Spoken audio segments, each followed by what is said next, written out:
What's the dork sign look like? I don't know, but it was there in 1968. Yeah. Like, this was the coolest year of the decade, and you're gonna go out on the dorkiest day of the decade. All right. Well, good evening, everybody, and welcome to b.hive Productions Horror Humpdays. And it's episode 11, and I was just kind of looking, and I'm like, God, we've been doing this for about a year, and yeah, it's actually pretty awesome that. Hey, how we doing, Bobby? Good to see you, bud. Tell them I'll be there soon. Steph said she'll be there soon. Anyhow, so it's been a year that I've been reading stories to you, and during this podcast, and I think I was looking at some of the early days of Tunes for Tuesday, and I used to do just one song for you, and that was it, which is pretty funny. But can you stop banging the microphone, dog? Cena. Go, go, go, go. Anyhow, tonight's story is from Midnight Snacks, which was my first horror anthology, as you all know. Hey, good evening, Kevin. Good to see you, buddy. Thanks for joining. And tonight's story is a little different than what I usually read to you guys. It's not necessarily a horror story. It's more existential. It's a story I wrote from a dream that I had a long time ago. And in the dream, hey, Shannon's in the house. And the dream that I had is that I was a police officer, and I had brought somebody in, and the jailers didn't pat search them, and they stabbed me in the neck, and I blacked out. And when I came to, I woke up in my bedroom, and yeah, I kind of walked around the afterlife for a while. So anyhow, speaking of afterlives, this story kind of brought up, and I've kind of been thinking about this in the past week or whatever, thinking about the afterlife and all the different beliefs that we have in what happens to us. Yes, Kevin, you should be able to sleep. I'm hoping. Well, actually, I don't hope that you sleep, because if you can't sleep, then I'm doing my job. But anyhow, yeah, I thought about what happens to us after we pass away. So it kind of brought up an article here, which I would like to read to you, on the different beliefs on what happens to us after we pass on. And this was a study done by the BBC. It's on their website. You can look it up. The article is called "What Happens When We Die." So let's see here. Most religious people agree that death is not the end, but many have different ideas about what happens after life. Christians and Muslims generally believe that when they die, God judges them and their souls go to a place of reward or punishment. Christians call this heaven or hell. Catholic Christians believe in purgatory, which is a place for people who are not evil enough. Could you imagine not being evil enough to go to hell? What? Anyhow, they're not evil enough for eternal punishment in hell, but they're also not good enough for heaven. And in purgatory, they are purified to be accepted into heaven. So it's kind of your second chance. Muslims call the place of reward in the afterlife Jannah. Yahanahan is the word they give to the place of punishment. Jannah is described as a paradise full of joy and pleasure in the Quran, whereas Jahannam is written about as a place of unending punishment. Many Jewish people also believe in an afterlife, and that when a person dies, God judges them on how they lived. Most Jewish people believe that they should focus on their present life and not spend too much time thinking about what happens after death. Hindus, Sikhs, and Buddhists believe that people live through lots of cycles of birth and rebirth. This means when you die, you will be born again into another life. This cycle is known as samsara. How good or bad the next life will be is decided how well a person follows their duties on earth. These duties are called their dharma. Karma is a kind of cosmic judgment system. Good actions collect good karma, which help to ensure an enjoyable and happy next life, and bad actions collect bad karma, which results in a future life that is not as positive or joyous. The goal for Hindus, Sikhs, and Buddhists is to escape from the cycle of samsara and spend forever in a state of bliss. Buddhists call this nirvana or nibbana, and Hindus and Sikhs call it moksha. Karma and samsara work together to ensure there is fairness and that everyone gets what they deserve in the end. So, beliefs about life after death for most religious people are about fairness and justice. Whether karma decides the next life or God sends a soul to a place of reward or punishment, most religions teach everyone will face consequences for how they have lived, and no one will escape justice in the afterlife. Now, what do religions and non-religious literature and texts have to say about death? Well, they've got plenty of text there. I'm not going to go reading into every text of each of those religions because there's 7 of them. So, is death the end? People who don't believe in God or other types of higher beings may conclude that death really is the end. Ideas about divine justice and not really having to die at all may be a solace to religious people, but for most atheists, people who believe there is no God or gods, and some agnostics, people who believe we cannot know whether God or gods exist, there isn't enough evidence for believing in a life after death. For many atheists and for some agnostics, death is the end, but it's not necessarily something to feel frightened or worried about.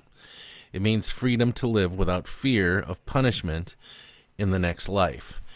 And this sometimes motivates people to make the most of their time on Earth. So there you have it. So, with that said, what do we got here? Oh, Steph.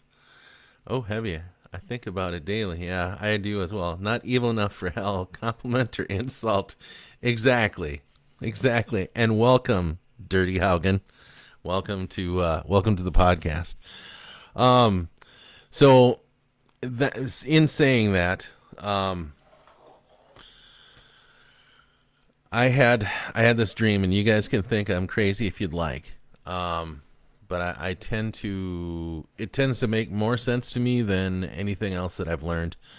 And that was, in the dream I was cleaning my garage, and there was this being of light that told me to get something to write with.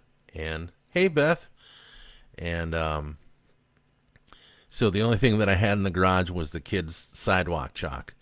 And so I started writing these things that this being of light was telling me to write down on the cement floor of the garage. And it was just numbers and symbols. And I said, I don't have any idea what this means, so what's the purpose of me writing it down? Because I'm not going to be able to tell anybody anything. And this being of light said that I'll know what these mean when the time is right. But one of the things that it said to me was it talked about life after death and how we're all made up of energy, and that's what most people call our souls. And the laws of physics state that energy never stops; it never dies. So when these meat bags that we're walking around in expire, then our energy just goes on to something else, whether that be reincarnation or what. But supposedly, according to this being of light, there is this giant, I don't want to call it an entity, but it's like a giant collection of energy. And this is where we all started from. And we either join with it, or we go into something else. So anyhow, that belief from that dream is how I wrote this story with that in mind. So without further ado, as I always say, let's jump into the story. And here we go. All right. Cheers to those of you that are drinking. I highly recommend cherry lime Sprite. It's pretty awesome. Alrighty. The Death of Lou Bradford. 4151 to 700. Officer Lou Bradford said from his squad car radio. 700, go ahead. 4151. Dispatch answered back. Open the security door. I have a suspect in custody. 10-4. The garage door to the Moon Valley County Security Center opened, and Lou eased his squad car in. He got out and closed the security door, and then removed his gun from his belt and put it in the security weapons locker. He was then greeted by one of the female corrections officers, and they both let out Miss Gina Lee Neuenfeld from the back of his car. Be careful with this one, Lou said to corrections officer Stacy Blakely. She's a fighter. Stacy Blakely wanted very badly to be on the force, but because of her personality flaws and being unable to pass a psych evaluation, she was stuck being a jailer for Moon Valley. She took this out on everyone that came into the jail. We'll take the fight out of her, Stacy said confidently, and then turned the suspect towards the wall. Place your hands up on the wall next to the painted handprints and place your feet apart on the painted footprints. Any deviation from this position, and I will consider it an act of aggression, and I will be forced to protect myself. Am I clear on that, Neuenfeld? Gina didn't say anything back. Do you have anything in your pockets that would stick me? Just my pussy, Gina answered with a sneer, and that might bite you.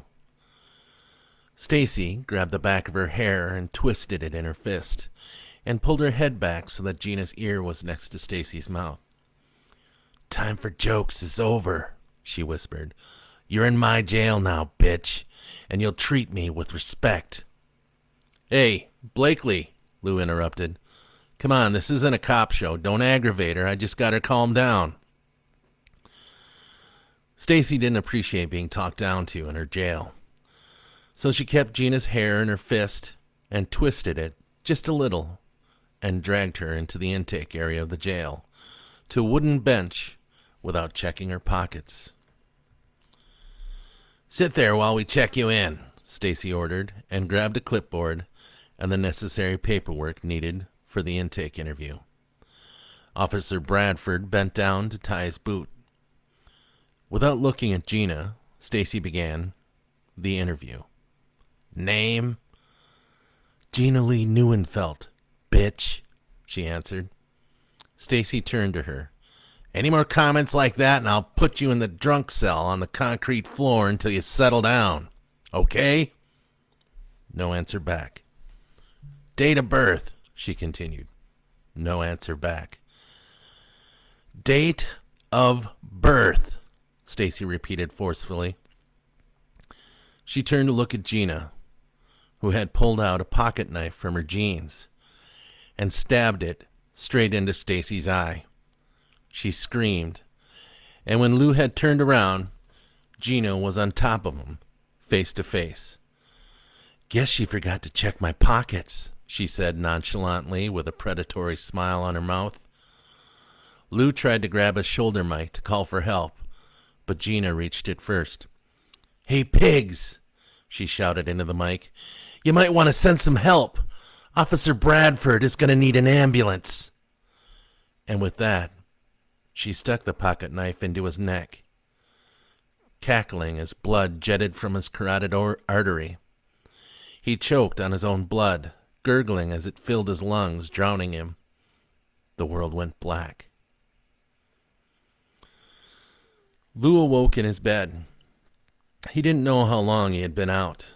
The sun blazed through the window next to the bed. It was neatly made, and he had woken on top of the covers. Jesus, that was a hell of a nightmare, he said to himself. He checked the spot on his neck to be sure it was just a dream. The wound was not there. He got up and looked out the window and basked in the warmth of the sun. He looked out at his acreage. It was fall, and the corn surrounding his property was turning yellow, getting ready for harvest. The house was quiet. But, being a creature of overnight shifts and weird hours, he was used to waking up to a quiet house. His wife Amy wasn't home, probably at work. His kids Freddie and Julie still at school. He looked at his alarm clock, and it read 1:15 p.m. He went downstairs, and his dog met him at the bottom of the steps. Harley, his German shepherd, met him at the bottom, with her hair bunched up on her back, growling. "What's your problem, girl?" he asked impatiently. "Wake up on the wrong side of the bed? It's me." She sniffed the air where he stood, and her tail began to wag, hesitantly. He went into the kitchen to make himself some coffee. Opening the cupboards, looking for coffee filters, he heard cars driving on the gravel of his driveway. He walked over to the window and looked out. Several cars pulled in, including Amy's. What the fuck is going on here?" he asked. The cars began to unload. They were all friends of his and family members. Several uniforms came out of squad cars. He heard his wife pull into the garage, and he waited in the breezeway for her to come through. Before he could open his mouth, he noticed his wife had been crying. His kids, shuffling through the door, were crying as well. They were dressed in their Sunday best, but looked as if they'd been crying for quite some time. "What's wrong, guys?" he asked, but they walked past him without uttering a word. He followed them through the kitchen into the formal dining room. His dad was at the front door greeting people and taking their coats. "Dad?" he asked his father, who was in his 70s now. "Here, Dad, let me do that. What's going on?" "Isn't he handsome?" came a female voice behind him. He turned around, and his mother stood smiling at him. "Mom?" he said in a daze. Mom, what's going on?" "What do you think's going on, son?" She moved closer to him. I don't know." Lou stopped what he was saying and looked at his mom. "Mom?" "Yes, son. You're dead. As are you, Lou." "Wait, what?" "Everyone around you has just come back from your funeral." "But I really was stabbed?" His mother's eyes became sad, and she held him in her arms. "Yes, dear. Your fellow officers rushed in after you were stabbed, and they rushed you off to the Moon Valley Mayo Health Center. They did everything they could to save you, but they couldn't. You lost too much blood." Lou began to cry, and his mother tried to comfort him. "Shh. It's okay, Lou," his mother said calmly. "It's hard to accept, I know." "The kids," he sobbed. "Amy." "It'll be hard on them, on all the people who have lost you." He reached out and tried to touch his dad, but his father didn't feel his touch. He only looked at his arm suspiciously and then greeted the next arrival. "They can't see or hear you, honey," his mother explained. "Some can feel you, but only as a cool breeze or They may smell a faint floral smell. He left his mother's embrace and ran to Amy, who was huddled in the corner with his 2 kids. Sadness gushed from his chest as he embraced them. His wife and kids began to sob even harder. "I'm sorry. I'm so sorry. I'm so very sorry," he repeated to them, unheard. His friends came over and offered condolences to them, and he stood up to allow them to move about freely.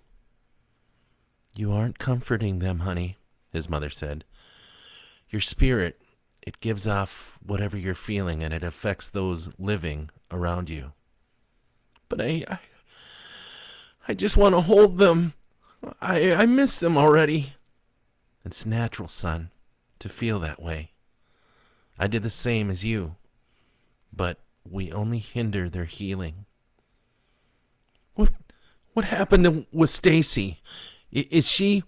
No, she lived. She lost her eye, of course, but she lived.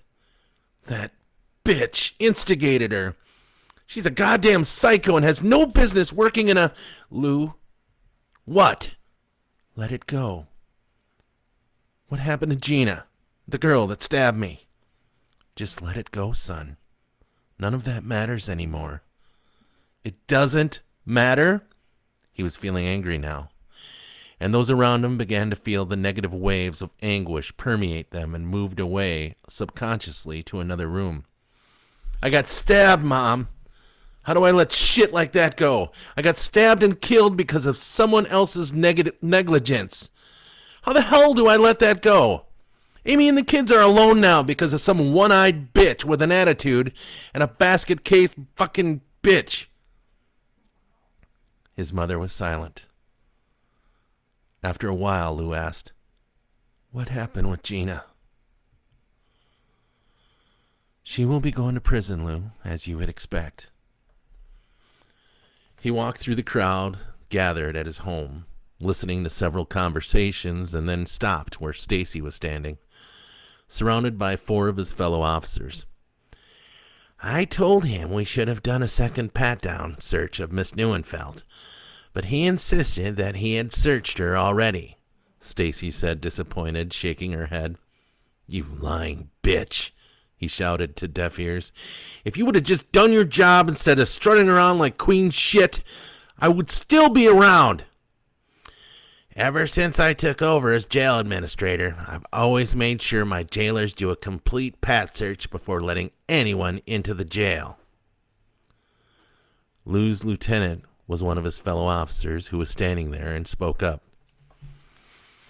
"Well, I've always known Lou to be a conscientious officer who did most things by the book." "Thank you, LT," Lou muttered. "Well," Stacy continued, "no sense stating what ifs. Lou is gone, and we'll miss him." Lou grabbed onto Stacy's neck. I'd strangle your ass right now." Stacy shivered, and her one eye got big and round.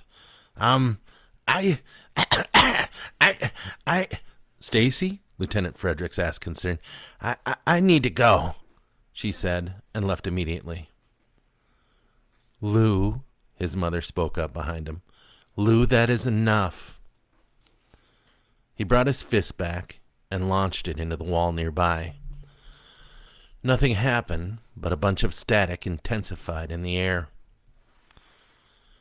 "Let's take a walk, son." His mother motioned him towards the door. "But the kids... Amy," he said, alarmed, looking for them. "They'll still be here when we get back." They went outside, and Lou looked at the door. "I know what you're thinking, Lou," his mother grinned, "but it doesn't work like that. We don't phase through solid objects. We actually do open doors, but doors here in this plane of existence, I guess you would say." "Okay, officially confused. We've always thought of time as being linear. It actually isn't. It's hard to explain, but let's just say everything is happening at the exact same time. just not on the same plane or layer or oh, this is so frustrating. You'll understand once you move around some more. Move around? I don't want to move around. I just want to stay here with them. Well, that's what we need to talk about. Oh, shit, Mom, the Jesus talk? His mother laughed and patted his arm. No, son, not the Jesus talk. But we do need to talk about how things work now that you're passed on. Dead. Well, your body is dead, but not you. Shit, Mom. You were never this philosophical or metaphysical when you were alive. What happened? Just shut up and listen for a minute, will you? Sorry. Go ahead, Mom. We're all energy. All of us. It's what makes our bodies move, gives us our personalities. When our bodies die, that energy leaves, and here we are. Are you talking about souls, Mom? Whatever you want to call them, Lou. Our souls all come from one giant cosmic collective of energy. Some people may view this entity as God, and maybe it is. Either way, it's where we come from. Lou shook his head and then looked back at his mother. Mom, what the hell are you talking about? Lou, there isn't much time, she continued impatiently. There are two forces at work where we're at. One that is calling you home, and another that wants you to stay. Which one is good and which one is bad? It's not like that, son. If you choose to come home with me, then you will join an infinite number of souls and live on with us. There are so many family that you've never met that want you to come home so badly. And others you do know that have passed away and would like to be reunited with you. Lou looked back at the house. And what if I choose to stay here with my family? A somber feeling emitted from her and touched him in the chest. If you choose to stay, son, then you will end up being lonely. It could even drive you mad not being able to interact with your wife and kids. Seeing them move on may be tough on you. All those myriad of emotions from you will influence everyone that dwells here. You've seen that happen firsthand. I want to go back in. I know you do. But I think it best you make your decision out here. He ran back into the house. The thoughts of never seeing his children grow up, graduate, go to college, start working, getting married, ate at him. The thoughts of never being able to touch that soft, creamy, smooth skin of Amy ever again. For her to be with another man just tore at his core. He found them, huddled together, eyes moist and red. The youngest still gasping as she struggled to swallow her pain. He closed his eyes, trying his hardest to give them a feeling of comfort, but his emotions were betraying his efforts. The moon was full, and the dooryard stood empty. Her husband's car was still in the driveway. He would stay to make sure the grandkids and his daughter-in-law were okay. The glow of the kitchen lights shined through the two kitchen windows like eyes wide open. The grandkids would be asleep, and Henry, her husband, would no doubt be sitting at the kitchen table with 2 cups of coffee, and their daughter-in-law in tears. He would have that gentle hand of his on her slender, long-fingered hand, trying to comfort her, or just shutting his mouth so she can vent. She began to glow with love for him in the solitude of the grove. "Are you missing him?" a voice said beside her that gave her a jump. "Oh!" she gasped. "Oh, dear, yes. He's a good man. He was a great husband. They don't make men like that like him anymore. Yeah, he was a good father, too. Lou looked up into the starry sky. Out in the country, the stars shine brighter and their number is greater. Have you made a decision yet, son? Yeah, Lou answered back solemnly. I reckon it's best I come with you. Relief washed over his mother. I'm glad, Louis. I didn't want you to spend your eternity in misery. I tried not to influence him, but just my presence there alone was hurting them, and I couldn't do it. Have you said your goodbyes? Yep. Across the light-speckled sky, waves of solar flares pulsed across the atmosphere in vibrant colors of red, purples, white, and yellow. Lou Bradford took his mother's hand, and together they went home. And that, my friends, is the end of the Death of Lou Bradford. I hope you enjoyed that one. That one's a little different than what I usually write you guys, but yeah, that was kind of my take on death. So, anyhow, we've got a lot of. I got another. I think we're gonna do croons on Tuesday again next week. I didn't expect it to go as well as it did last night, but I was pretty impressed with you guys liking poetry. I mean, even though it was a little raw and a little dark, but you guys liked it, and I appreciated. I appreciated the visit and the comments. Also, for those of you that don't know, we are doing a Halloween special, and I've come up with prompts that I put up last night, I believe, and had you pick. And of course, 3 of you picked different prompts, so we're gonna need to knock the balance off of some of that one there. So, did you like it, Kevin? Did you like it, Steph? Good. So, yeah, there's so I'm gonna need a tiebreaker there for one of those because you guys picked 3 of the 5 prompts I left there. So you'll have to check it out. Thank you, Shannon. I'm glad you liked it.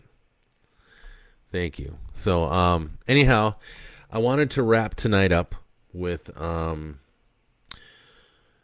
there's a movie, or actually it's a mini series on Netflix. It's called Midnight Mass, and it's a 12 episode mini series, and it's probably the best vampire movie I've ever watched in the genre.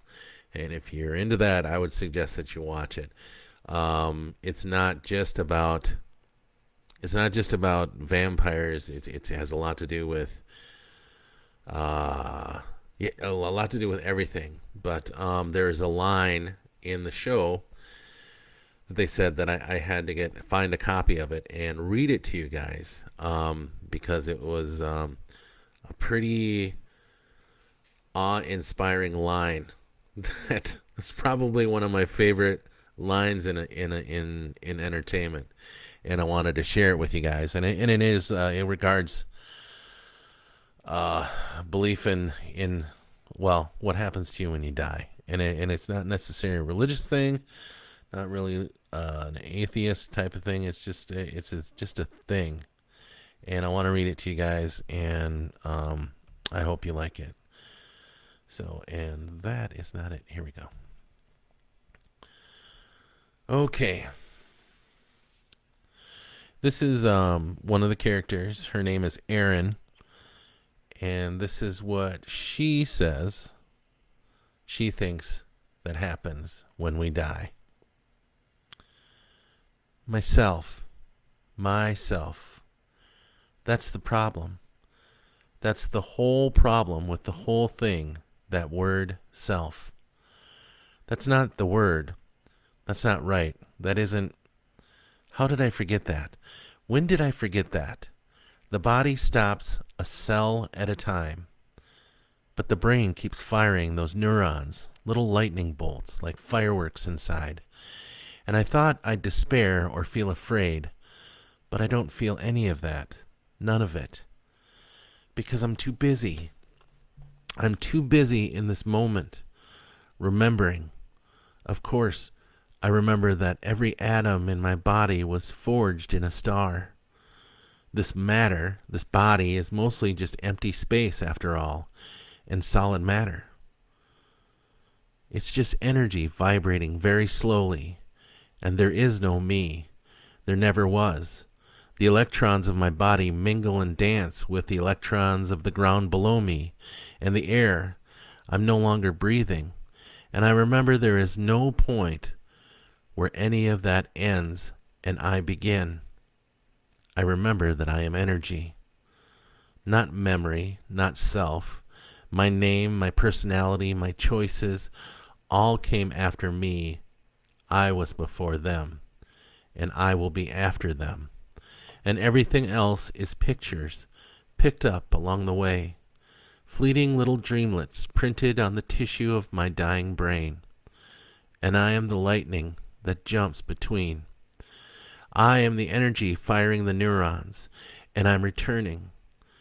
Just by remembering, I'm returning home, and it's like a drop of water falling back into the ocean, of which it's always been a part of. All things, a part. All of us, a part. You, me, and my little girl, and my mother, and my father, everyone who's ever been, every plant, every animal, every atom, every star, every galaxy, all of it. More galaxies in the universe than grains of sand on the beach. And that's what we're talking about when we say God, the One. The cosmos and its infinite dreams. We are the cosmos, dreaming of itself. It's simply a dream that I think is my life, every time. But I'll forget this. I always do. I always forget my dreams. But now, in this split second, in this moment, I remember. The instant I remember, I comprehend everything at once. There is no time. There is no death. Life is just a dream. It's a wish made again and again and again and again and again and again and on into eternity. And I am all of it. I am everything. I am all. I am that I am. So yeah, I fucking love that line, man. That's awesome. Thanks, Bobby. I love telling you my stories. So, alrighty. So, I'm going to cut you guys loose. I hope you guys have a great week, a great weekend. I hope things get better for those that's not getting better. You know what I'm saying. Anyhow, I'm really tired. I had to go back to work today after vacation, and I'm not doing well with that. So, anyhow, I love you guys very, very much. Hey, Chuck, it's good for you to come on in. So you missed all the stuff. You and the bees and the badgers, you guys can just hang out and listen and check out the story I left for you. So, yeah, but thank you guys very much. Some of you out there are telling others about this. You're telling others about my YouTube, which basically is this. It's just not live. And that is very much appreciated. I'm also having people in town go, hey, you're that one guy that's online. And that's pretty cool. So I think. But anyhow, yeah, thank you guys very much. Have a great night, Beth. Have a good night, Chuck. Hello and goodbye. Hello, goodbye. Okay, whatever. Yeah, so the rest of you, Shannon, thank you guys for showing up. Kevin, all of you. Steph, it's always good to see you guys. You guys always put a smile on my face when I see you pop up. So have a great night, everybody. Peace. Mwah. And no clapping. No clapping. And you know what, Kevin? You have yourself a very good night and sleep well, my friend. Hurricane Kevin. Ever.